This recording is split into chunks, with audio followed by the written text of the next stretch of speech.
گھر میں غربت بڑی ہے. حضور نے فرمایا جب بھی گھر جا نا 3 دفعہ سورہ اخلاص پڑھ اور اپنے گھر والوں کو سلام کہے، اللہ تیری غربتیں دور کر دے گا.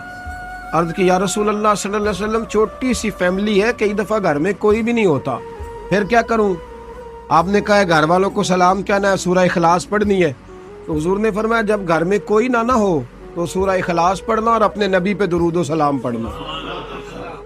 وہ صحابی کہتے ہیں میں نے اتنا عمل پکایا، کچھ مہینوں کے بعد وہ آئے اور عرض کرنے لگے یا رسول اللہ صلی اللہ علیہ وسلم، کمال یہ ہے کہ درود و سلام کی برکت سے میں تو امیر ہوا ہی ہوں، میرے پڑوسی بھی امیر ہو گئے، دائیں بائیں والے لوگوں پہ بھی اللہ نے کرم فرمایا.